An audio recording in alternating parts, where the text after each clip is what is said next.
सत्य तथ्यलाई उतार्ने हाम्रो अभियान, निष्पक्ष पत्रकारिता हाम्रो पहिचान, खोज पत्रकारिताको अर्को नाम नेपाल टक। आदरणीय दर्शकबिन नमस्कार। म आनन्दपुर न्यास टेलिभिजनको विशेष प्रस्तुति नेपाल टकमा यहाँलाई स्वागत छ। देशमा समसामयिक विषयवस्तु र पछिल्ला घटनाक्रमलाई विशेष हामीले जोड दिँदै गर्दा आज मैले अन्तर्वार्ता गर्न खोजेका नेपाल कम्युनिस्ट पार्टी नेकपा एमालेका प्रभावशाली नेता मैले आज हाम्रो स्टेजमा बोलाएको छु। पछिल्लो केही दिनलाई हेर्ने हो भने नेपालमा राजनीतिक सङ्कट त छँदैछ र संवैधानिक सङ्कटले पनि चरमचुली पुगेपछि देशमा अब के हुन्छ भन्ने जनताले चाहिँ नेताहरूलाई वाच गरेर बसेका छन्। विशेष गरी पूर्व माओवादी र पूर्व एमालेहरू चाहिँ एक ठाउँमा आए पश्चात नेपालमा चाहिँ कम्युनिस्ट ध्रुवीकरण अब एक भएर अगाडि बढ्न थालेको हो। त नेपालमा कम्युनिस्टहरू अब सबै एकै ठाउँमा आएर चाहिँ एउटै मञ्चबाट चाहिँ देश र जनताको निम्ति काम गर्न तम्तर भएका हुन् त भन्ने केही समयमा अगाडि चर्चा थियो। तर आजको मितिमा हेर्ने हो भने नेपालमा कम्युनिस्ट एक हुन सक्दैनन् भन्ने कुरा लगभग जनताले बुझिसकेका छन्। कारण के भन्दाखेरि माओवादी एमालेसँग मिसिएका छन्, एमाले माओवादीसँग मिसिन खोजिराखेका छन्। गृहमन्त्री रामबहादुर थापा लगायतका पूर्व माओवादी खेमाका ठुलो तह र तबकाका नेताहरू अहिले एमालेमा सम्मिलित भएका छन् भने एमाले भित्र पनि थिति त्यति राम्रो छैन। पूर्व प्रधानमन्त्री माधव गौडा नेपाल, झलनाथ खनाल लगायतका पूर्व मन्त्री र केही मन्त्रीहरू चाहिँ अब के गर्ने र पार्टीभित्र अब हामी के गर्छौँ र के गर्ने भन्ने बारेमा अन्यलपूर्ण अवस्थामा देखा पर्नु भएको छ। तर प्रधानमन्त्री केपी शर्मा ओली अर्थात् एमालेका पार्टी अध्यक्ष केपी शर्मा ओलीले उहाँहरूलाई नीतिगत रूपमै कारबाही गरिसक्नु भएको छ र उहाँहरूलाई स्पष्टीकरण दिने लगायतका विभिन्न खालका राजनीतिक गतिविधिहरूले अहिले चाहिँ बजारमा अब के हुन्छ भन्ने चाहिँ चर्चा परिचर्चा बढिरहेको छ। यिनै विषयवस्तु र समसामयिक विषयमा छलफल अर्थात् अन्तर्वार्ता गर्नको लागि पहिले पनि 3 नम्बर प्रदेशका अध्यक्ष, बिचमा फेरि केही समय पार्टी एकताको कारणले गर्दा उहाँ चाहिँ अलिकति ओझेलमा पर्नुभयो। अहिले फेरि पुनः चाहिँ नेकपा एमालेको 3 नम्बर प्रदेशको अध्यक्षको जिम्मेवारी सम्हाल्नु भएका पूर्व मन्त्री आनन्द प्रसाद पोखरेलज्यूलाई आज हाम्रो टेलिभिजनमा बोलाएको छ। यहाँलाई कार्यक्रममा स्वागत छ। धन्यवाद। यहाँलाई नयाँ वर्षको पनि शुभकामना। धन्यवाद। मेरो पनि शुभकामना तपाईँ सिङ्गो यो नाइस टेलिभिजन परिवारलाई। 2077 साल राजनीतिक सङ्कट त देखा पर्यो नै, बिचमा संवैधानिक सङ्कटले पनि ठुलो फड्को मार्यो। त्यसै गरी कोरोना कहरले अलिकति नेपाली जनताहरू चाहिँ हायल भए। 2078 साललाई प्रधानमन्त्रीज्यूको सम्बोधनलाई हेर्ने हो भने अलिकति भव्य सभ्य र देशमा अब थुप्रै खालका विकास निर्माणका कामहरू, थुप्रै खालका उन्नति प्रगति हुन्छन् भन्ने चाहिँ उहाँको सम्बोधनबाट बुझिन्छ। यति बेला चाहिँ तपाईँ सरकारको मान्छे भएको कारणले गर्दा पछिल्ला 2078 साललाई सरकारको पक्षबाट कसरी लिनुभएको छ?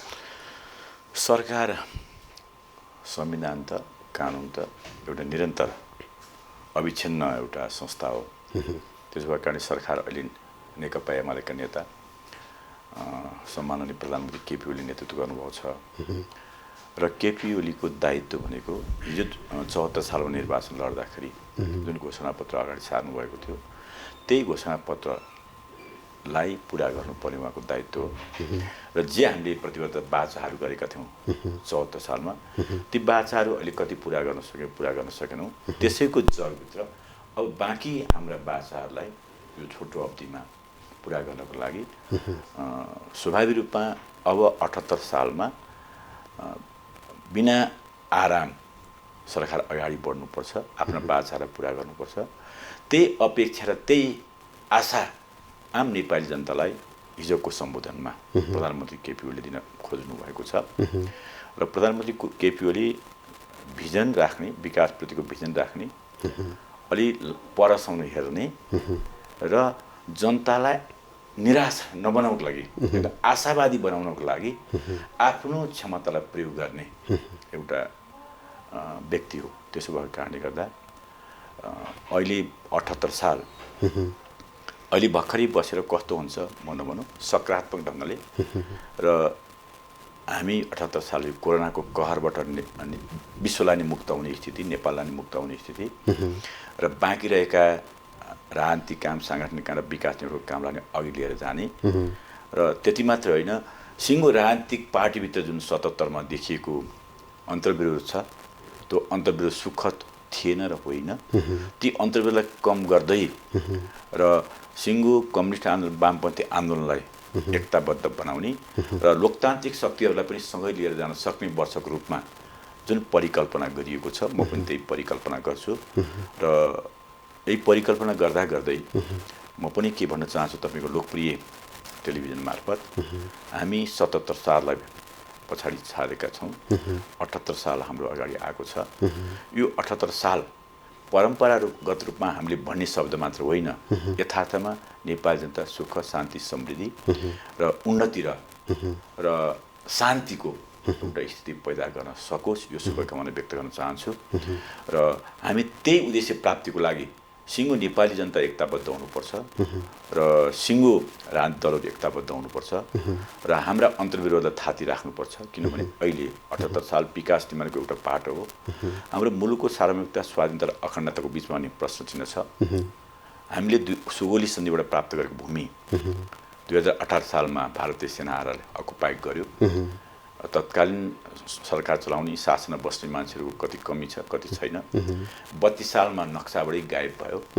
अहिले नेपालका राजनीतिक दलले, कम्युनिस्ट पार्टीले, एउटा शक्तिशाली कम्युनिस्ट पार्टीले त्यो नक्सालाई प्रकाशन गरेको छ। अझै पनि भारतीय सेनाहरू त्यहीँ छन् र त्यहाँबाट फिर्ता लिनुपर्ने चुनौती हाम्रो अगाडि छ।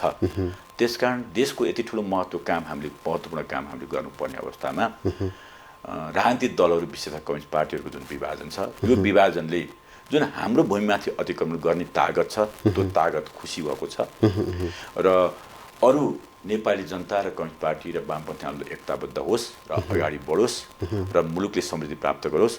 नेपालको सार्वभौमिकता नक्सामा होइन र भूगोलमा र भोग अधिकारमा पनि हामीले प्राप्त गर्न सक्ने चाहना छ। त्यो चाहना पुरा गर्नको लागि यो 78 साल सफल होस् भने नेपालीहरूको लागि चाहिँ र फलदायी होस्, सुखद 78 साल बन्नुहोस्। अब यहाँ के बुझिन्छ भन्दाखेरि यति बेला सबैको नजरमा चाहिँ प्रधानमन्त्री केपी शर्मा ओलीतिर छ। उहाँले अब के गर्नुहुन्छ भन्ने चाहिँ सबैको उहाँका एकपछि अर्को उहाँले गर्दै गरेका क्रियाकलापप्रति धेरैले शङ्का पनि गरेका छन् भने कतिहरूले प्रशंसा पनि गरेका छन्। एउटा प्रसङ्ग आउने गर्छ, केही महिना अगाडि तपाईँहरूको चाहिँ माओवादीसँग एकता हुँदाखेरि चाहिँ सरकारले पार्टी चलाउने कि पार्टीले सरकार चलाउने भन्ने थियो। अहिले त खैर तपाईँहरू चाहिँ एउटा एमाले अन्तर्गत नै एउटा पार्टी त्यसरी चलेको जस्तो देखिन्छ। पूर्व माओवादीले खैर समर्थन फिर्ता नलिए पनि एउटा चाहिँ प्रधानमन्त्री केपी शर्मा ओलीको नै एउटा लेयरबाट चाहिँ सरकार चलिराखेको छ। यति बेला चाहिँ सरकारले पार्टी चलाएको कि पार्टीले सरकार चलाएको छ? अब अत्यन्त महत्त्वपूर्ण, गम्भीर, पेचिलो र संसदीय राजनीतिभित्र बार छलफलमा उठेको मुद्दा हो यो, सरकार कसले चलाउने भनेर। स्वाभाविक रूपमा सरकार पार्टीले चलाउँछ, पार्टीका नेता प्रधानमन्त्री बन्छन्। अलिकति हाम्रो पढाइ लेखाइ शास्त्रीय ढङ्गबाट मार्क्सवादी दर्शन र हामी लेनिनवादी साङ्गठनिक सिद्धान्त, माओ सेतुको मुक्ति आन्दोलनको नेतृत्व र चिनिया कम्युनिस्ट पार्टीले चलाएको सरकार, लेनिन र स्टालिनले चलाएको सरकार र होचिमिनले चलाएका सरकार हामीले पढेका छौँ, हेरेका छौँ। बेसिकल्ली हामी जहिले पनि त्यतातिर हेर्छौँ। हामी ज्योति बसुले चलाएको सरकारको बारेमा धेरै छलफल गरेका छैनौँ। अरू पनि पश्चिमा जगतभित्र जुन कम्युनिस्ट पार्टीहरूले विभिन्न बेलामा वामपन्थी सरकार चलाएका छन्, त्यस बारेमा अध्ययन कम गरेका छौँ। त्यसैले हाम्रो बुझाइ के छ भने एक पार्टी जस्तो चिनिया कम्युनिस्ट पार्टी सरकार चलाउँछ, चिनिया कम्युनिस्ट पार्टीको निर्णय नै सरकारको निर्णय हो एकदम। त्यो एउटा उहाँहरूले एक खालको संस्कृति विकास गर्छ चिनिया कम्युनिस्ट पार्टीभित्र र त्यहाँको संविधान बनाउने कुरा मूल रूपमा चाहिँ कम्युनिस्ट पार्टीले लिडरसिप गर्छ र संविधान बनाउँछ। हामी नेपालमा प्र्याक्टिस गरेको जुन बहुदलीय प्रतिस्पर्धासहितको राजनीतिक व्यवस्था हो, यसमा संविधान बनाउँदा पनि सबैको सहमति र सम्झौताको संविधान बनाएका छौँ र निर्वाचन अथवा राज्य सत्ता सञ्चालन पनि सम्झौताको राजनीति गरेका छौँ। त्यसकारण प्रश्न के बुझ्नुपर्छ भने अहिले कम्युनिस्टको सरकार हो, कम्युनिस्टको राज्य सत्ता होइन। पहिलो मैले बुझ्नुपर्ने कुरा त्यसो भएको कारणले गर्दाखेरि हामीले नेपालको संविधान जो सबैको सहमतिमा निर्माण गरेका छौँ, त्यहाँ पुँजीवादी शक्ति पनि छ, प्रगतिशील शक्ति पनि छ र आमूल परिवर्तनकारी शक्ति पनि छ र पृथकतावादी दक्षिणपन्थी सोच राख्ने ताकत पनि छ। ती ताकतहरूको बिचको साझा डकुमेन्ट हो र त्यो साझा डकुमेन्ट भएको कारणले गर्दा मूलतः नेपालको सरकारहरूले आफ्नो सरकार चलाउँदा नेपालका पार्टीहरूले सरकार चलाउँदाखेरि नेपालको संविधान र पद्धति अनुसार चल्नुपर्ने स्थिति हो र पार्टीहरूले आम रूपमा नीतिगत रूपमा निर्णय गर्नुपर्ने कुरा हो र तपाईँले भने जस्तै हिजो पार्टी कसरी चल्यो भन्दा हामीले पढेको देखेको भएको चिनिया कम्युनिस्ट पार्टीको स्टाइलमा सरकार चलोस् र सबै कुरा पार्टी डिक्टेट होस् भन्ने हाम्रो मानसिकता छ। हामीले हिजो कार्यकर्ता ओरिएन्टेसन त्यहीबाट गऱ्यौँ, घोषणापत्र अगाडि सार्ने त्यहीबाट गऱ्यौँ। तर राज्य सत्ताभित्र आइसकेपछि, सरकारभित्र आइसकेपछि संविधान र कानुनलाई अगाडि गर्नुपर्ने र प्रतिपक्षलाई पनि जुन बलियो र सशक्त छ उसलाई पनि सन्तुलन गर्नुपर्ने र संवैधानिक परिषद बनाउँदा प्रतिपक्षको पनि उल्लेखनीय भूमिका राखेर सरकार चलाउने स्थितिमा सबै पार्टीका निर्णयहरूलाई कार्यान्वयन गर्न नसक्ने स्थिति एकातिर रह्यो र आफू पार्टीभित्रको नेताहरूमा एकमाना एकता हुँदुन्जेलसम्म चाहिँ यो अन्तर्विरोध आउँदैन। जब पार्टीमा नेताहरूको बिचमा अन्तर्विरोध आउँछ र आफू केन्द्रित, व्यक्ति केन्द्रित राज्य संयन्त्रभित्र मान्छेहरू प्लेसमेन्ट गर्ने कुरा आउँछ, त्यसपछि बेसी अन्तर्विरोध मैले देखेको छु। मैले किन यसो भनिरहेको छु भने मैले दुःखद पक्ष भन्नुपर्छ आनन्दजी, हिजो प्रचण्ड र केपी ओली मिल्दाखेरि जतिवटा उहाँको परिवार छ भित्र हामी एउटै जहाजका दुई पाइलटहरू भनेर चलिरहँदाखेरि कुनै अन्तर्विरोध थिएन। नेता कार्यकर्ता सबैजना उत्साहित थिए, जनता पनि उत्साहित थिए र उहाँहरूले एकले अर्कालाई छुटिनै नसक्ने आइडेन्टिकल ट्विन्ट जस्तो ठान्नु भएको थियो।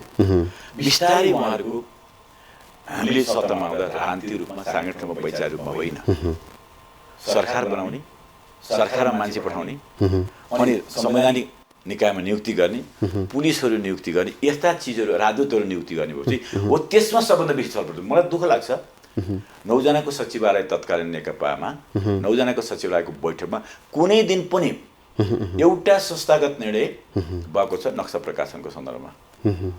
सचिवालय बैठकले बहुत ठुलो न त टिकट दिने बेलामा मात्रै संस्थागत निर्णय भएको छ, अरू बेलामा संस्थागत निर्णय भएको छैन।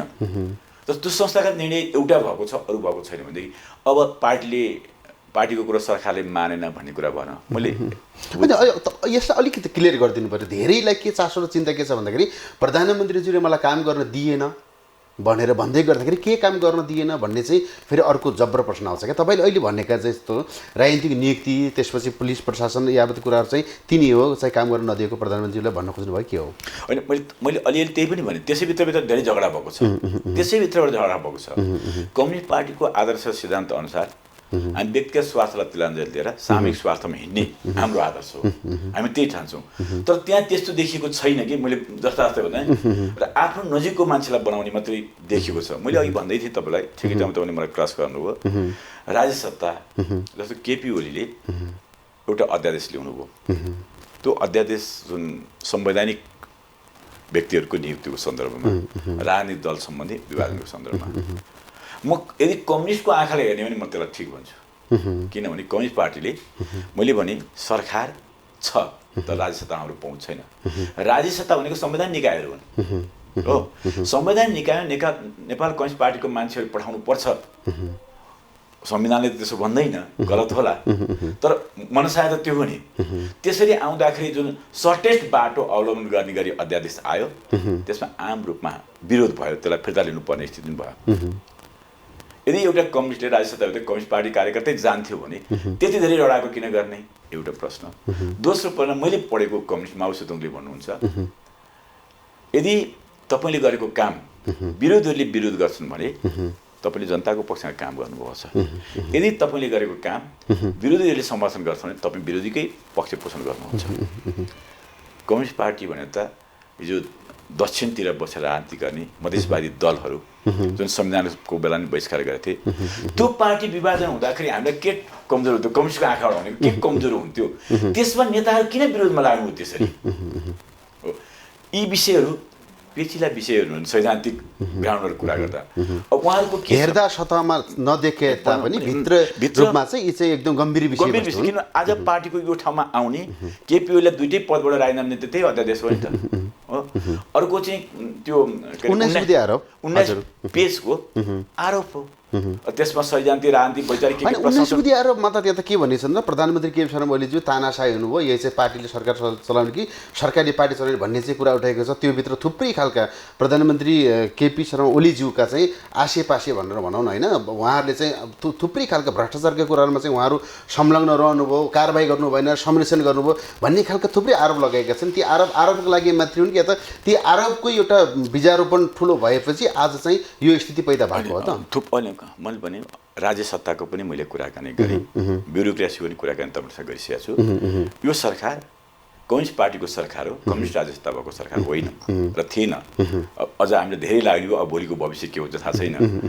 मैले तपाईँले के प्रश्न गराउँछु, यी प्रश्न उठे नेपालको संरचनाभित्र यो आसेपासे पुँजीवाद एउटा रोगकै रूपमा चाहिँ है क्रोनिक क्यापिटलिजमको जुन खालको एउटा स्थिति छ अत्यन्त रोगकै रूपमा स्थापित भएको छ र काममा सेटिङ भन्ने एउटा अर्को शब्द छ, त्यसले सिङ्गो लोकतन्त्रलाई र सुशासनलाई गम्भीर प्रश्न उठाएको छ।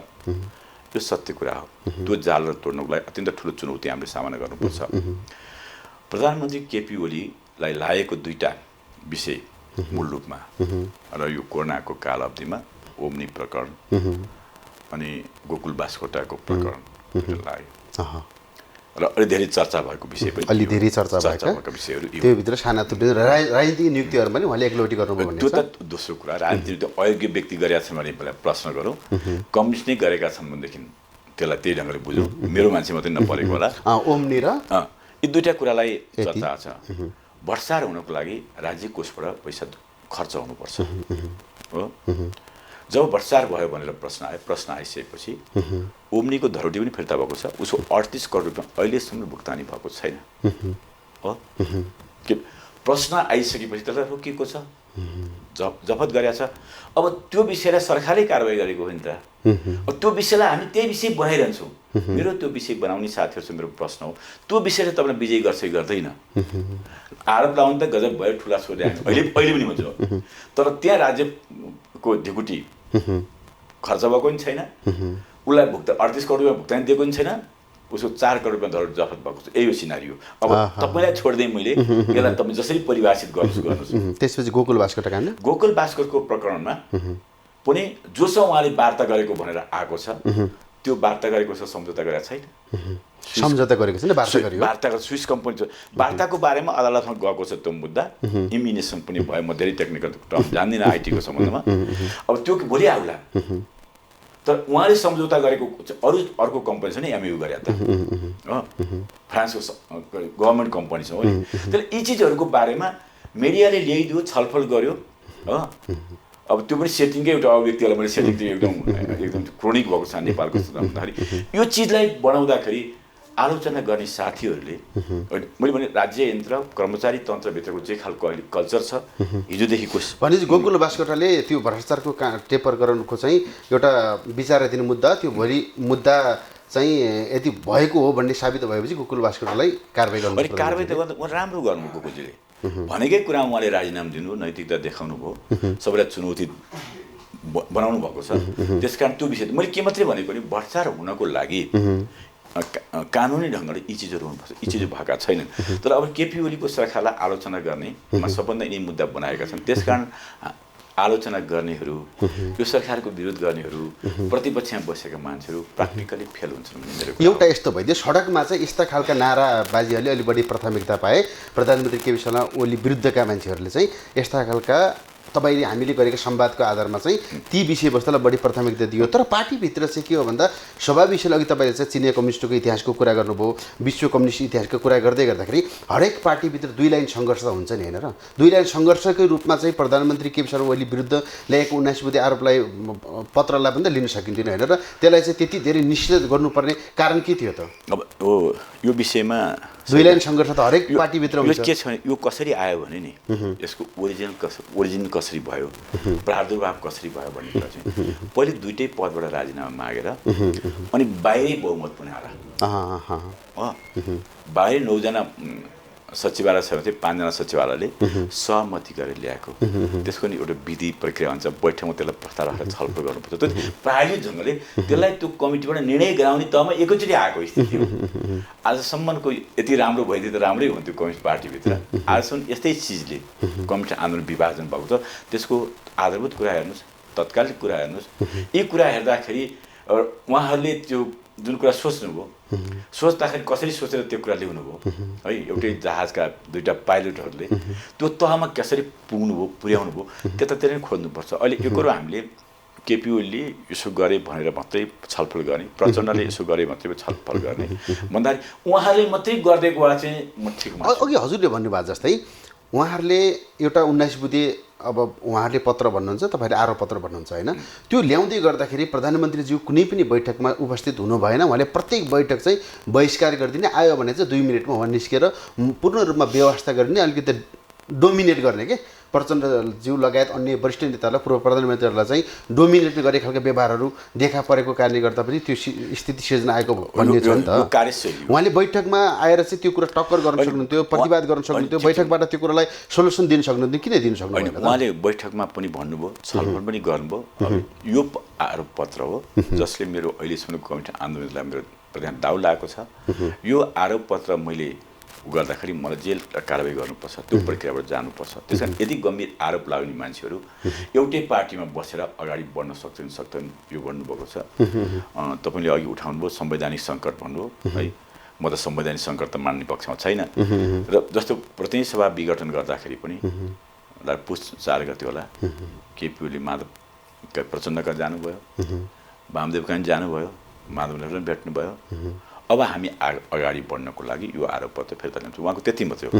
फेरि नयाँ ढङ्गले स्थापित गर्न सकिन्छ यदि उहाँहरू पनि ल केपी ओलीले त एक ढङ्गले जबरजस्ती गरौँ मानौँ तर जबरजस्ती गरी पार्टी एकता बचाइराख्ने मान्छेहरूले 9 जनाको बैठकमा बसेर छलफल गरेर त्यो बारेमा छलफल गर्ने कुरा गरिदिएको भएदेखि दुःखद हुँदैन थियो त्यसमा यो अहिलेको दुःखद आउनको लागि चाहिँ दुईटै पक्ष त्यतिकै कारक छौँ दुईटै पक्ष कारक छौँ उहाँले प्रष्ट रूपमा भन्नुभएको छ यदि तपाईँले यो आरोप पत्र फिर्ता गर्नुहुन्न भने पार्लियामेन्ट रहँदै त्यो प्रचण्डजीलाई भनेर आउनुभएको छ को लुकाएको कुरा होइन र यसो हुँदाखेरि अहिले कहिलेकाहीँ साथीहरूले कुराकानी गर्दा भन्नुभयो यस्तो गर्नु हुँदैन जस्तो लाग्थ्यो गर्नुभयो भनेर पनि कहिलेकाहीँ भन्ने हुन्छ उहाँले भनेरै गरेको कुराहरू हो त्यसकारण हाम्रो साथीहरूले कम्युनिस्ट आन्दोलन कम्युनिस्ट पार्टी जोगाउनुको लागि जसरी केपी ओलीलाई एउटा एक ढङ्गले प्रस्तुत गरिरहेको बेला आफू पनि कति रूपमा जिम्मेवार छौँ किन द्वन्द्ववादी ढङ्गले सोच्नुपर्छ है हामी कम्ती ऐतिहासिक द्वन्द्वात्मक भौतिकवादमा विश्वास गर्ने मान्छेहरू द्वन्द्ववादी सोच्दाखेरि हामीले छौँ अब यसलाई के छोड्नु यो इतिहासमा भोलि कम्युनिस्ट आन्दोलन विश्लेषण गर्दाखेरि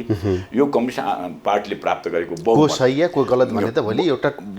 सरकारको बारेमा छलफल गर्दाखेरि एउटा कोर्स निस्किनेछ एउटा समीक्षा हुनेछ इतिहासले त्यो समीक्षा गर्दाखेरि कसलाई दण्ड दिनुपर्छ कसलाई गर्नुपर्छ त्यो गर्ने नै छ प्रश्न अहिले तपाईँले अहिलेको समसामयिक राजनीतिक स्थिति जुन बनेको छ र समसामयिक राजनीतिक स्थिति भनेको हामीले सोचेको जस्तो त छैन बढी जटिल छ राजनीतिक रूपमा सङ्कट पनि छ जटिलता पनि छ गम्भीर पनि छ र राजनीतिक दलहरूले अहिले पनि कमरेड प्रचण्डले फिर्ता लिनुभएको छैन त अहिले वर्तमान नेकपा माओवादी केन्द्रले समर्थन त फिर्ता लिएको छैन समर्थन फिर्ता नलिएको अवस्थाको सरकार छ हिजो हाम्रो पार्टी एकता हुँदाखेरिको बहुमतको सरकार अहिले हाम्रो गठबन्धन सरकार र त्यो स्थिति भएपछि अब कस्तो होला स्थिति हो यतातिर चाहिँ हामीले कल्पना गर्नुपर्छ आदरणीय दर्शक यति बेला हामीले चाहिँ प्रधानमन्त्री केपी शर्मा ओलीका विरुद्धमा यसो गर्नु भएन त्यसो गर्नु भनेर भन्दै गर्दाखेरि के कारणले गर्नु उहाँले गरेका कुरा सही छन् या गलत छन् बजारमा मार्केटमा पार्टीभित्र पनि दुई धार देखिन्छ एउटा पक्षले प्रधानमन्त्री केपी शर्मा ओलीले गरेका कामहरू चाहिँ अत्यन्त राम्रा छन् भन्ने छैन भने अर्को पक्षले चाहिँ उहाँले केही गर्नु भएको छैन सरकारमा बसेर सत्ताको भत्ता खाने मात्रै काम गर्नुभएको छ भनेर अर्को पक्षले आरोप गर्छ सरकारमा बसेर सत्तामा बसेर जनताको पक्षमा कति काम भएका छन् थप विषयवस्तुलाई यो छोटो व्यापारिक विश्राममा जोड्नेछौँ अहिलेलाई यो छोटो व्यापारिक विश्राम नेपाल टक यो छोटो व्यापारिक विश्रामपछि पुनः स्वागत गर्न चाहन्छु यति बेला हामीले चाहिँ सत्तामा रहेका व्यक्तिहरूले चाहिँ जनताको पक्षमा कति काम गरे भन्ने विषय बारेमा अलि हामीले बढी चर्चा गऱ्यौँ विशेष गरी सरकारमै रहेका तर प्रतिपक्ष जस्तो देखिने पूर्व माओवादीका साथीहरूले उठाउँदै गरेका प्रश्न प्रधानमन्त्री केपी शर्मा ओलीले यसो गरे त्यसो गरे काम गर्न दिएनन् भन्ने प्रश्नको सायद आजको हाम्रो अन्तर्वार्ताबाट चाहिँ यसको जवाब आइसकेको छ अब मैले तपाईँलाई ठ्याक्कै विषय प्रसङ्गलाई फ्याट्टै जोड्न चाहन्छु यति बेला पूर्व माओवादीले कतिखेर र कहिले कुन बेला चाहिँ सरकारबाट तपाईँहरूको समर्थन फिर्ता ल्याउने हो गम्भीर प्रश्न छ। सँगसँगै तपाईँहरूको पार्टीभित्र अघि हामीले गरेको संवादको आधारमा के हो भन्दाखेरि हरेक पार्टीभित्र दुई लाइन सङ्घर्ष त हुन्छ नै। अहिले तपाईँहरूले चाहिँ फेरि पूर्व प्रधानमन्त्री माधव कुँवर नेपाल, झलनाथ खनाल लगायतका वरिष्ठ नेताहरूकै उहाँहरू बिना नै पार्टीको परिकल्पना गर्न थाल्नु भएको छ। यो सही हो कि गलत हो? अब अलिकति तपाईँले भत्ता र सत्ताको कुरा गर्नु यता भन्छु।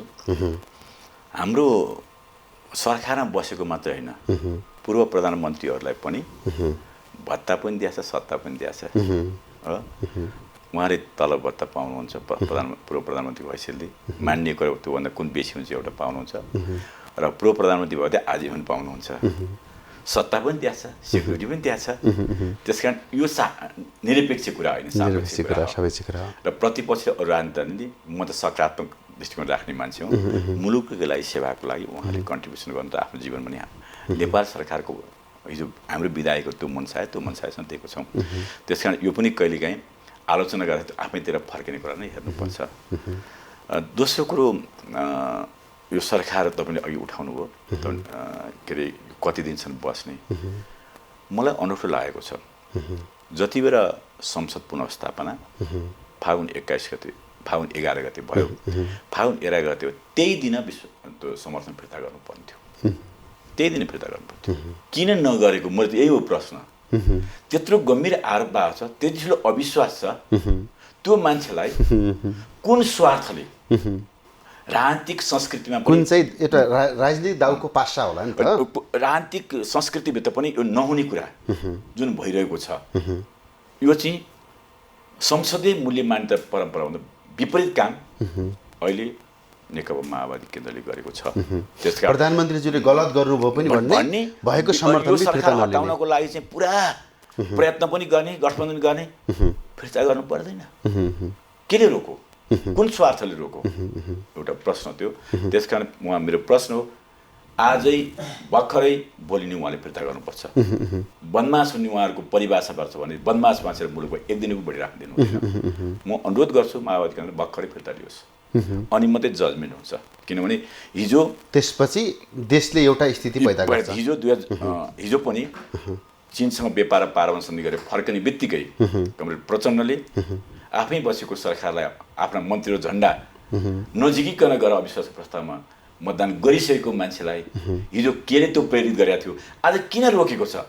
त्यसकारण कम्तीमा सार्वभौम दिमागले सोचेर छलफल गर्ने निर्णय गर्ने प्रयत्न गर्नु छ मेरो आग्रह कमरेड प्रचण्डलाई हो।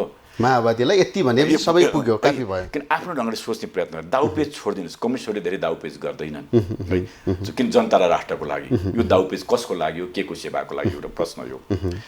दोस्रो कुरा, माधव नेपालजीहरू मेरो नेता, म उहाँको कार्यकर्ता अहिले पनि। प्रक्रिया ढङ्गले कम्युनिस्ट पार्टीभित्र एउटा अन्तर्विरोध भयो।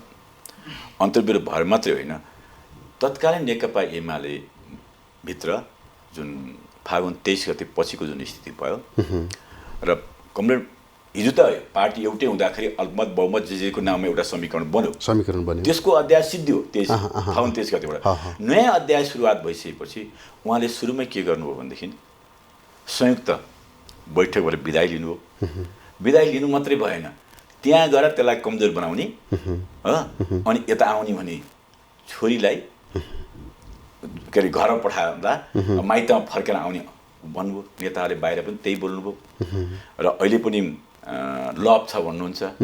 अदालतले डिभोर्स गरिदियो तर अत्यन्त राम्रो लभ छ भन्नुहुन्छ। यी सबै क्रियाकलाप अनि सदनभित्र अध्यादेश प्रस्तुत गर्दाखेरि माओवादीले त एउटा प्रश्न भयो उहाँले, अनि तर उहाँ सरकारमा हुनुहुन्थ्यो बहिष्कार गर्दाखेरि, त्यहाँ पनि उहाँले इथिक्स कायम गर्नुभएको छैन। त्यत्तिकै ढङ्गले माधव र के अरे भीमरावजीले पनि त्यही काम गर्नुभयो। यो संसदीय परिपाटीभित्र त्यो गम्भीर प्रश्न थियो, समीम अपनाएको हो केपी ओलीले त्यति बेला। त्यही कारणले पनि जसरी अरू रामबहादुरहरूको पद गएको छ त्यही कारण पनि पूर्वाग्रह राख्न सक्नुहुन्थ्यो। पर्याप्त मात्राको कारण थिए। सदनमा सरकारले अगाडि सारे अध्यादेश पेश हुँदै थियो, त्यसमा त उहाँले प्रश्न मात्रै गर्नु, कुनै कारबाही त गर्नु भएन। तर केपी ओली पार्टी एकताको लागि चिन्तित थियो भने दुईटै कुराले प्रमाणित हुन्छ। त्यसपछि कम्युनिस्ट पार्टीभित्र प्यारलल सङ्गठन बनाएर आजसम्म कुन कम्युनिस्ट पार्टीले सहेर बसेको छ? सहेर बसेको छ। अनि त्यही पार्टीको झन्डा बोकेर जुन खालको नौटङ्की कम्युनिस्ट आन्दोलनभित्र भएको छ, त्यो नौटङ्की वास्तवमा जायज पनि छैन। र 14 वर्ष पहिलो व्यक्ति भएर पार्टी चलाएको मान्छेले हिजो तल त्यसो गर्दा उहाँले के गर्नुहुन्थ्यो? यति इथिक्स कम्युनिस्ट पार्टीको नेताले गर्न जरुरी थियो, गर्नु भएन। त्यसकारण उहाँले स्पष्टीकरण त सोध्नुभयो। स्पष्टको प्रति स्पष्टीकरण जुन दिने खालको चाहिँ त्यो पार्टीभित्रै नटेरी प्रति स्पष्टीकरण दिने काम गर्नुभयो। र नेकपाको एमालेको अस्तित्वलाई त्यो हिजो 9 मार्चमा निर्वाचनलाई करिब प्रश्न चिन्ह खडा गरेपछि उहाँमाथि कारबाही भएको हो। भनेपछि तपाईँले चाहिँ माधव नेपाल बिनाको नै नेकपा एमालेको परिकल्पनामा अगाडि बढिसक्नुभयो? छैन। किन छैन भने हामीले 4 जना निलम्बन गरेका छौँ, कारबाही गरेका छैनौँ, नम्बर 1। नम्बर 2, सबै साथीहरू त्यही केन्द्रीय कमिटीमा हुनुहुन्छ, पूर्व एमालेहरू। र म बागमती प्रदेशभित्र पनि मैले प्रदेश कमिटी पुनर्गठन गरेँ र त्यसमा पनि सबै उहाँहरू हुनुहुन्छ। त्यसकारण उहाँहरूले जुन पार्टी विरोधी गुटबन्दी गर्दै हुन्छ, म कहिले पनि त्यसलाई समान्तर कमिटी भन्दिनँ। एउटा पार्टीभित्र समान्तर कमिटी हुनै सक्दैन। असन्तुष्ट मान्छेहरूले विद्रोही र फुटवादी गुटवादी र कम्युनिस्ट आन्दोलन विसर्जन गर्ने प्रयत्न गर्नुभएको छ। त्यसकारण म त सदासहितपूर्ण भन्छु, तपाईँहरू आफ्नो पद पनि छ, त्यसमा निर्वाचित भूमिका पनि छ, सङ्गठनको हैसियत पनि छ। यो हुँदाहुँदै जुन पार्टी विरोधी गतिविधि गरेर तपाईँ कसको सेवा गर्न प्रयत्न गर्दै हुन्छ? यदि सबैलाई मान्छेलाई स्वतन्त्र जन्मन्छ, स्वतन्त्र मर्छ, जबरजस्ती काहीँ राख्न सकिँदैन। व्यक्तिको रिसमा, आफ्नो प्रतिस्पर्धामा, आक्रोशमा, कुण्ठामा यो खालको गतिविधि गरेर यहाँले कसलाई सेवा गर्न खोज्दै हुनुहुन्छ? तर तल चाहिँ सतहमा चाहिँ तपाईँहरू कार्यकर्ता पूर्ण रूपमा दुईचिरा भइसके जस्तो विद्यार्थीहरूले छुट्टै सम्मेलन गर्थे होइन, तपाईँहरू पनि महिलाहरूको एउटा छुट्टै सम्मेलन गरिदिनु भयो। यो त विभाजन त प्रष्ट देखापछि घोषणा गर्न मात्रै बाँकी होइन। विभाजन होइन, पार्टीको आधार रूपमा पार्टीको बहुमत पक्षले जुन अन्तर्भित्रपछि उसले गरेको निर्णयलाई र हामीले त 3वटा बैठक गऱ्यौँ। फागुन 23 गतेपछि हामी 6 गते पनि बैठक गर्दैछौँ। प्रत्येक पटक बैठकमा बोलाएका छौँ। उहाँहरू चाहिँ के अरे स्यालले आफूले पानी धम्ल्याएर अनि पाठलाई चाहिँ तैँले पानी त किन धम्ल्याइस् भनेर आरोप लगाएर चाहिँ जुन आरोपित गरेका छन्, त्यस्तै अहिले चाहिँ बहुमत पक्षले उहाँले आरोपित गर्नुभएको छ। केन्द्रीय कमिटीको बैठकमा गत 28 गतेको बैठकमै तपाईँले बोलाउनु भएन? होइन, बोलाउने त अब यो बोलाउँदाखेरि मिडियालाई राख्नुपर्ने कुरा भएन, उहाँलाई SMS पठाउने हो। हाम्रो त्यही प्रक्रिया छ। हामी SMS पठाएको छौँ। अहिले पनि महासचिवको नामबाट SMS गएका छन् सबैलाई। तर तपाईँको 28 गतिको निर्णय के छ भन्दाखेरि पार्टी अध्यक्ष र महासचिव बाहेक सबै चाहिँ आयोजक कमिटी सदस्य भनेर घोषणा गरिदिनु भयो नि त। त्यो चाहिँ तपाईँहरूको नव महाधिवेशनको कुरा तपाईँले गर्नुभयो। त्यहाँनिर तपाईँहरू चाहिँ त्यो नव महाधिवेशनबाट तपाईँहरूलाई चाहिँ जो पार्टीको एउटा नीति नियम निर्देशन सिद्धान्तले सैद्धान्तिक जे छ त्यहाँ जान सक्नुहुन्न कि किन त्यसो गर्नुभयो? होइन, हामीले त्यो दिन बाधा अड्काउ फुकाउको लागि संविधान संशोधनको मात्रै गरेका हौँ। हामीले पछि जस्तो भीमरावजी चाहिँ तपाईँहरूले निर्वाचित गरेर उपाध्यक्ष भएको होइन, वरिष्ठ नेता माधव कुमार नेपाल लगायतले तपाईँले चाहिँ आयोजक कमिटी सदस्य घोषणा गरिदिएपछि सङ्कट त देखा पऱ्यो नि? सङ्कट होइन, 28 गतेको बैठकमा हामीले संशोधन बाधा अड्काउ फुकाउको प्रावधानभित्र हिजो एकता गर्दा त्यही प्रयोग गरेका थियौँ। त्यसको प्रक्रियाभित्र हामीले बाधा अड्काउ फुकाउ 10औँ र 11औँ केन्द्रीय कमिटी 12औँ केन्द्रीय कमिटीको बैठकमा आयोजक कमिटी बनाएका हौँ। 2टा केन्द्रीय कमिटीको बैठक अगाडि गइसकेपछि उहाँहरूको पद गएको भनेको 12औँ केन्द्रीय कमिटीको बैठकमा हो, उसमा होइन। त्यसो भएको कारणले गर्दाखेरि अब उहाँहरूको मात्रै धेरै साथीहरूको पद गयो। विष्णु पौडेल महासचिव हुनुहुन्थ्यो, अहिले संगठन विभाग प्रमुख मात्रै हुन्छ। उहाँहरू के को लागि पद त फेरि निर्वाचन गरेर आए त आइहाल्छ नि, किनभने महाधिवेशन त अहिले मङ्सिर 2 देखि 6 यस्तो छ है। माधव नेपाल पक्षज्यूहरूले चाहिँ समाचार माध्यममा आइरहेको कुरा के हो भन्दा एउटा कुरा तपाईँले चाहिँ पार्टीको बैठक पनि पार्टी कार्यालयमा होइन प्रधानमन्त्री कार्यालयमा सरकारी खर्चमा गर्नुहुन्छ अरे होइन, अर्को चाहिँ नीति विधि विपरीत उहाँलाई चाहिँ त्यो कारबाही गरेर बोलाएको बैठकमा जाँदैन भन्छ कि उहाँहरूले। यो चाहिँ यही त छ समस्या। उहाँ प्रधानमन्त्री हुँदा पनि पार्टी महासचिव हुँदा पनि बैठक त उसमै हुन्थ्यो, बालौटारै हुन्थ्यो। र प्रचण्ड प्रधानमन्त्री हुँदाखेरि पनि बालौटारै हुन्थ्यो। अब हाम्रो पार्टी कार्यालय त त्यो धुम्बाराईको पार्टी कार्यालय अहिले हामीले छोड्यौँ। त्यो धुम्बाराईको पार्टी कार्यालयमा 441 त अट्दै थिए, 241 त अट्दै थिए, त अट्ने ठाउँमा बैठक गर्ने हो। त्यस कारण मेरो के भने माधवजीहरूलाई, झलनाजीहरूलाई बालुवाटारमा जान्न भनेर भन्दाखेरि मलाई दया लागेको छ। म त नेताहरू फेरि चुनाव जितेर चाहिँ बालुवाटारमा गएर प्रधानमन्त्री हुनुहुन्छ कि मैले आशा गरेको थियो हो। त्यो त उहाँको नि थलो हो नि, अहिले मेरो थलो त होइन नि त्यो हो। सम्भावित नेताहरूको थलो न बालुवाटार बसे त त्यो सरकारी निवास हो, त्यसको सरकारी कामकाज पनि हुन्छ, पार्टी प्रमुख भएछ त्यो पार्टीको काम पनि हुन्छ। यो हामीले अभ्यास गरेको परम्परा हो। बरु के भन्न सकिन्छ, यसो नगर्दा राम्रो हुन्थ्यो कि, सरकारी कार्यालय पार्टीलाई प्रयोग नगर्दा राम्रो हुन्थ्यो कि भन्ने बारेमा तर्क गर्न सकिन्छ। म त्यो बैठकमा जान्न भन्नुको अर्थ जाने आँट हिम्मत गरोस् मेरा नेताहरू, माधव नेपालजीहरू, झलनाथजीहरू। त्यो प्रधानमन्त्रीको कुर्सी नेकपा एमालेसँगै बस्दाखेरि तपाईँको पनि हो, किन केपी ओलीले म पार्टी अध्यक्ष नि उठ्दिनँ, फेरि पनि प्रधानमन्त्री पनि हुन्न, म दुईपल्ट दोहोऱ्याएर कुनै पनि चिज पढ्दिनँ भनिसकेपछि खुला छ नि त। किन यस्तो मरि मेटेर यी कुरा गर्यो? जबकि प्रतिस्पर्धीले यो कार्यकाल पुरा गरेपछि म बस्दिनँ, तपाईँहरूले आफूले गर्नुहोस् भनेर भन्दाखेरि पनि अहिले चाहिन्छ भन्नको तात्पर्य मैले गम्भीर आरोप लगाउनुपर्छ। केपी ओलीले यो 5 वर्षभित्रमा 72 देखि 57 भित्रमा हाम्रो दक्षिणपट्टिको छिमेकीलाई चिनाउने 5 वटा काम गर्नुभएको छ। एक, उहाँले एउटा तपाईँलाई प्रसङ्गमा तपाईँको समय कति छ, नेपाली राजनीतिमा 7 सालदेखि अथवा सुगौली सन्धिपछि विदेशीको प्रभाव नेपालमा परेको छ। पहिले त ब्रिटिस साम्राज्यवादले राणा शासनको 107 वर्ष उसले चलायो जुनसुकै ढङ्गले पनि, र राणालाई ब्रिटिस साम्राज्यवादलाई रिजार्भ कारणले गर्दा राणाहरू लामो समय सत्तामा बसे। त यहाँ भारतबाट ब्रिटिस छोड्दै पुरानो विरासत पनि भारतलाई 1950 को सन्धिको नाममा दियो। 1950 को सन्धि 62 को जनआन्दोलनसम्म 12 मुदेसम्म प्रत्यक्ष भारत उपस्थित भएको छ। एउटा मात्रै त्यस्तो सार्वभौम निर्णय नेपालका पार्टीहरूले गरेका छन्, त्यो भनेको संविधान बनाउनलाई 16 बुँदे सम्झौता। त्यो भारतलाई थाहा थिएन, त्यही भएर भारत आयो त्यसलाई चाहिँ अवरोध खडा गर्नको लागि। त्यसका स्वाभिमान ढङ्गले गरेको ऐतिहासिक सम्झौता भन्छ 16 बुँदेलाई। म गर्व गर्छु नेपाली नेताले गरे, र त्यो आउँदाखेरि थुप्रै छलफल भएको छन् र 16 बुँदे भयो, त्यसलाई असफल बनाउन आए। संविधान बनाउने बेला 11 बजे बैठक आह्वान गरियो। अहिलेका परराष्ट्र मन्त्री जयशङ्करन बालुवाटार गए, प्रधानजीको त्यो लाजिमपाट वासस्थान त्यहाँ गए, बालकोट गए, रोकिदिनुहोस् भने हो। केपी ओली मान्नु भने हुन्छ भनेर पठाएका हुन् नेताहरूले हो। त्यसलाई ठाडै अस्वीकार गरेर फिर्ता गर्ने र देखाइदिन्छु भनेर भन्ने तहसम्म पुगेर संविधान बनायौँ। त्यसकारण म त्यति बेला नेतालाई गर्व गर्छु। त्यो खालको स्थिति हो। र त्यसभन्दा यता छोटो भन्छु, संविधान निर्माण, नाकाबन्दीको प्रतिवाद, त्यसपछि चीनसँग व्यापार पालन सन्धि, चुचे नक्सा प्रकाशन, राम मन्दिर, भारतीय सत्ता त रामलाई सिराना हालेर नै भारतीय सत्ता चलेको छ। यी 5 वटा कुरा। त्यसको अतिरिक्त राष्ट्रियताको सवालमा यी चिजहरूमा केपी ओली चाहिँ भारतलाई जुन खालको चुनौती दिनुभएको छ, केपी ओली नेकपा एमाले कम्युनिस्ट पार्टीले राजनीतिक दल चुनौती दिनुभएको छ, त्यसको प्रवक्ता उहाँ हुनुभयो। र केपी ओलीलाई जति बेला नक्सा प्रकाशन गर्दाखेरि भारतीय मिडियाहरूले, सेनाहरूले भने भारतीय सार्वभौमतामाथि नेपालका सरकारका प्रधानमन्त्री केपी ओलीले हस्तक्षेप गरी आक्रमणकारी हो भनेर प्रतिवाद गरेर उसलाई हटाउनु पर्छ भन्ने लाग्दाखेरि हाम्रा नेताहरूले त्यसमा स्वर मिलाए। इतिहासले स्थापित गर्दा मलाई भन्न दिनुहुन्छ भने म केपी ओलीलाई माया गरेको होइन, म केपी ओलीको साथमा छु। यही कारणले हो तपाईँहरूलाई चाहिँ पूर्ववत अवस्थामा संवैधानिक सङ्कटमा जुन देखा पर्यो, त्यसबाट तपाईँहरू चाहिँ 72 साल चाहिँ जेठ 2 गतिको अवस्थामा पुर्याइसकेपछि त तपाईँहरू चाहिँ त्यति बेला तत्कालीन नेकपा एमाले रहनुभयो। एमाले भित्र रहेर चाहिँ तपाईँले गतिविधि सञ्चालन गर्नुपर्ने कुरामा अहिले चाहिँ पार्टीभित्र भएका चाहिँ माधव नेपालहरूलाई चाहिँ लखेट्ने होइन, नयाँलाई चाहिँ त्यति चाँडै एडजस्ट गरेर के हो त्यो मनोवैज्ञानिक राजनीति विश्लेषण गर्नुहोस् त।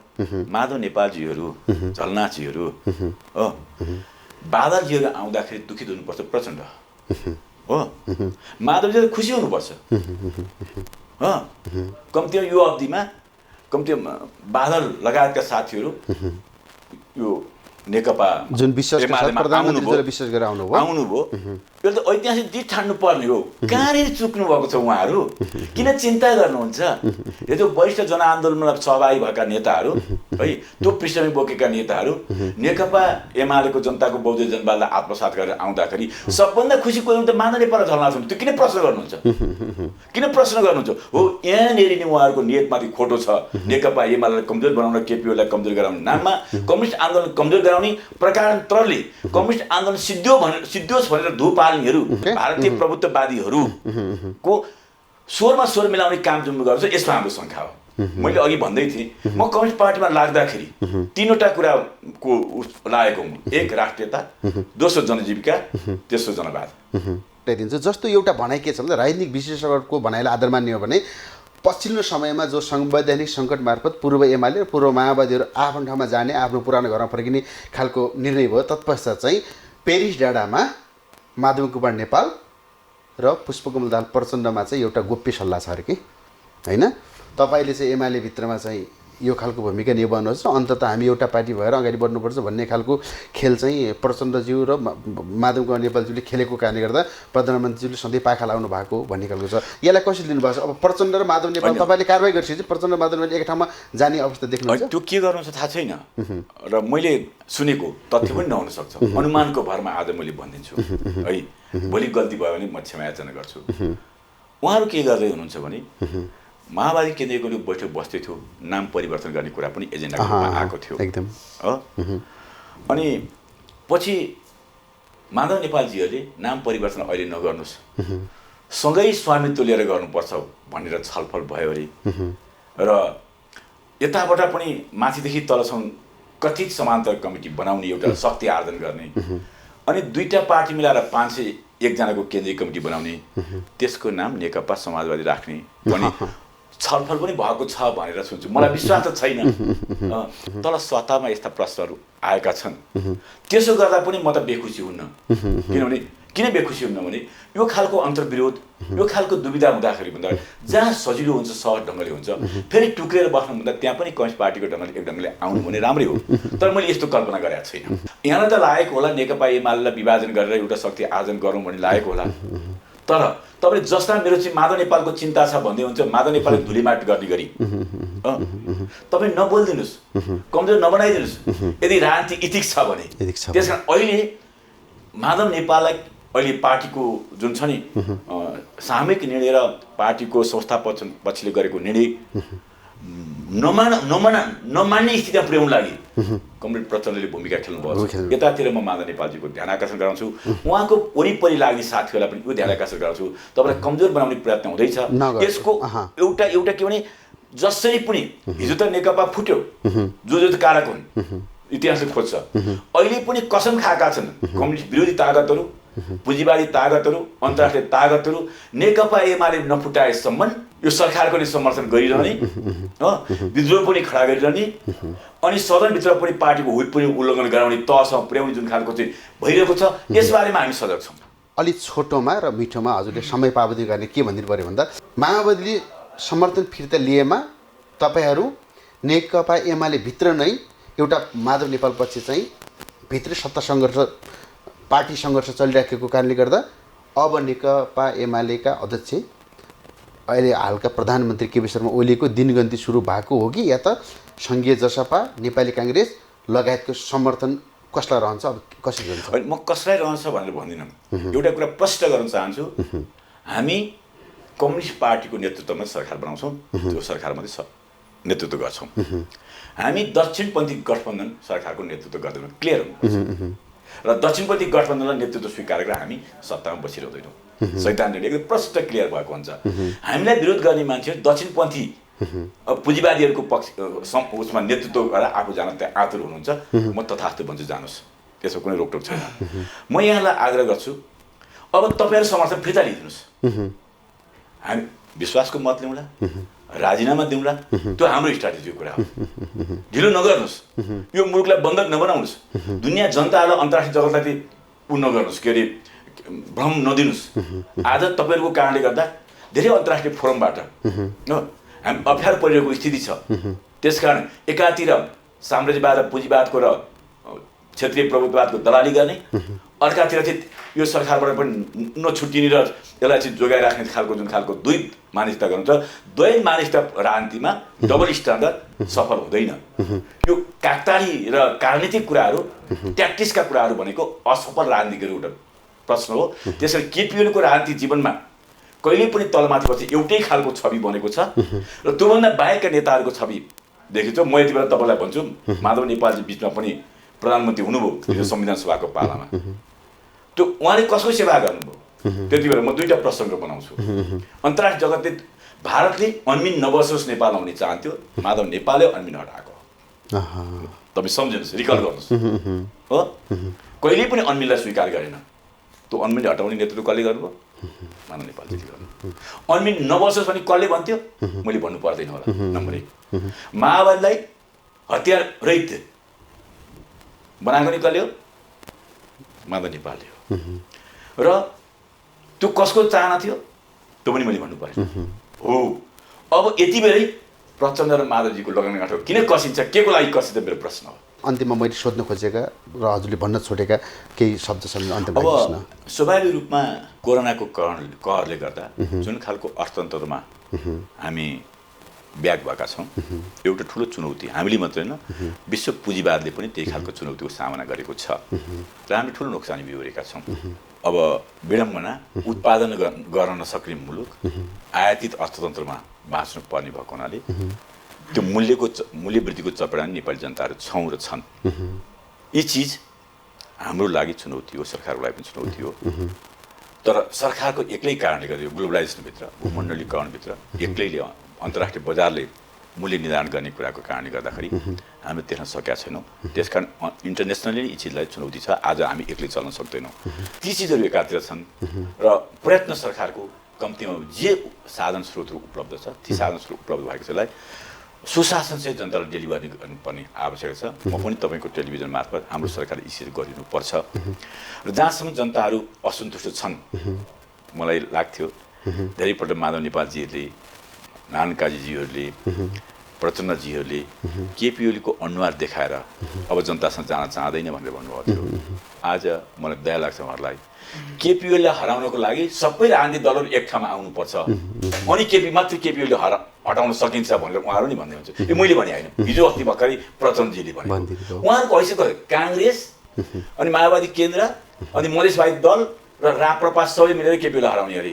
यो मुलुकको मूल राजनीतिक धार कुन हो? जनताले अनुमोदित गरेको धारको त्यो केपी ओली नेतृत्व गरेको वर्तमान नेकपा एमाले भनेको र उहाँकै शब्द स्पष्ट भएको छ। तर यसो भनेर हामी चुप लाग्दैनौँ। हामी यो अवधिमा जनताको विश्वास जित्नको लागि हाम्रा घोषणापत्रलाई आत्मसात गरेर विकास निर्माणको साथै पार्टी सुदृढीकरण काममा लाग्छौँ। हामी चारवटा गर्छौँ। हामी राष्ट्रिय आत्मसमर्पणवादको विरुद्ध राष्ट्रिय स्वाधीनताको झन्डालाई उच्च बनाउँछौँ। भारतीय सेना जुन भारतले कब्जा गर्छ काला पानी ठाउँ फिर्ता गरेर हाम्रो सीमा नक्सामा पुगेको जस्तो आन्दोलनमा लागिरहन्छौँ। त्यसको लागि सबै राजनीतिले एक ठाउँमा आउन भनेर भन्छौँ र अनुरोध गर्न चाहन्छौँ। दोस्रो, कम्युनिस्ट आन्दोलन एउटा तहमा पुगेर अहिले विभाजन भएको छ र दुनियाँको इतिहासले चाहिँ एउटा चाहिँ के अरे माथि विकासित भएपछि तल खस्छ, अहिले खसेको छ, त्यसलाई पुनर्गठन गर्ने नयाँ ढङ्गले जान्छौँ। तेस्रो कुरा, विकास र समृद्धि नेपालको के अरे जनताको चाहना हो। हामीले राजनीतिक अधिकारलाई 72 को संविधानमा संस्थागत गरेका थियौँ र त्यसअनुसार विकास निर्माण अगाडि लिएर जान्छौँ। चौथो, हामी सिद्धान्तमा अल्मलिएका थियौँ, मदन मोहनले अगाडि सारेको जबरजस्ती सिद्धान्त, त्यसलाई जस्ताको तस्तै कारण गरेर लिएर जान्छौँ। त्यसपछि कम सिद्धान्त फेरि लिकमा ल्याउनेछौँ। र म अनुरोध गर्न चाहन्छु, अहिले भ्रमवश रूपमा जुन माधव नेपालजीले झलमासीले भ्रम दिनुभएको छ, त्यो भ्रमबाट मुक्त भएर आफ्नो पार्टीमा क्रियाशील भन्न लाग्न आग्रह गर्न चाहन्छु। इमान्दार रूपमा चाहिँ अहिलेको प्रक्रियामा सामेल भएर सान्तिपूर्ण प्रक्रियामा सामेल भएर आउनुभएका नेकपा माओवादी जनयुद्धमा सामेल भएका साथीहरू पनि यतातिर लाग्नु भएको छ र जनयुद्धमा आएकालाई पनि सलाम गर्न चाहन्छु। सरकारले सेल्युट गरेको छ, सम्मान गरेको छ, परिचय पत्र दिएको छ। भोलि तिनीहरूलाई चाहिँ भोलि पेन्सनको पनि व्यवस्था गर्ने सोचको सायद सरकार अगाडि बढेको स्थिति छ। त्यसकारण अहिले केपी ओलीले नेकपा एमालेका कार्यकर्तालाई मात्रै होइन, जनयुद्धमा गएका, बेवारिसी भएका, उपेक्षित भएका जनयोद्धाहरूलाई पनि जो राष्ट्रको लागि लडेका थिए, स्वाधीनता लडेका थिए, तिनको पनि सम्मान गर्ने स्थिति भएको छ। त्यसकारण अब नेकपा एमाले विगत माओवादी केन्द्रको मात्र होइन, नेकपाहरू अरू वामपन्थी पनि साझा प्रवक्ताको रूपमा आएको छ। त्यसको अभिभावक हाम्रो पार्टी नेकपा एमाले बनेको छ। यसमा हामी सबैले ध्यान दिनुपर्छ। म आभार गर्न चाहन्छु। अब टुटफुटे होइन, यो मूलधारमा आउन आजको आवश्यक। त्यसले गर्दा हामीलाई अधीन प्रचण्डजीलाई ठाउँ छ, दक्षिणपन्थी गठबन्धन नगर्नुहोस् हो, अरूको मोर्चा बनाएर केपीलाई हटाउने प्रयत्न नगर्नुहोस्। त्यो कसको लागि हो? अहिले कम्युनिस्टहरूसँग मिलेर हो हिजोको एकताको प्रक्रियाभित्र भएका अप्ठ्याराहरूलाई चुनौतीहरूलाई आत्मसात अगाडि बढ्ने हिम्मत गर्नुहोस्। फेरि पनि यो मुलुक कम्युनिस्टको। आदरणीय दर्शक, यति बेला हामीले संवाद गर्दै गर्दाखेरि 2077 सालमा थुप्रै खालका कोरोना सँगसँगै राजनीतिक र संवैधानिक सङ्कटहरू देश र जनता र यो देशमा राजनीति गर्छु भने लागेका नेता कार्यकर्ताले बेहोर्नु पर्यो। 2078 सालमा ती सबै कुरालाई पछि पार्दै नेपालमा कम्युनिस्टहरूले चाहिँ एकले अर्कालाई हिलो छ्यापेर भने, एकले अर्कालाई गाली गलोज गरेन होइन, एकले अर्का चाहिँ जनताप्रति अनुत्तरदायी भएन, उत्तरदायी भएर एउटा कम्युनिस्ट बनाएर अझै पनि केही बिग्रेको छैन। धेरै सम्भावना र चुनौतीलाई हामीले छिचोल्दै, अर्थात् पहिले माओवादीले एमालेलाई देखिसहँदैन थियो जनयुद्धकालमा, एमाले माओवादी लगायतका नेताहरूको टाउकाको मूल्य तोक्थ्यो। तर बिचमा यही विषयवस्तुलाई हेर्ने भने एउटा पार्टी बनेको थियो। अहिले पनि केही पनि भएको छैन। उहाँहरूले एक अर्कालाई गाली गलोचमा उत्रिए तापनि, हिलो छ्यापाछ्याप अवस्था रहे तापनि 2078 साल विशेष गरी नेपालमा रहेका कम्युनिस्टहरूको लागि एउटा सुखद क्षण बनोस्। सबै कम्युनिस्टहरू फेरि एक ठाउँमा बसेर देश र जनताप्रति उत्तरदायी बन्नु भन्ने हाम्रो पनि कामनासहित 2078 सालको शुभकामनासहित मेरा प्राविधिक मित्र र मेरा विशेष अतिथि प्रभावशाली नेता आनन्द प्रसाद पोखरेलज्यू हामी सबैलाई बिदा दिनुहोस्। हवस् त, धन्यवाद, नमस्कार। नमस्ते।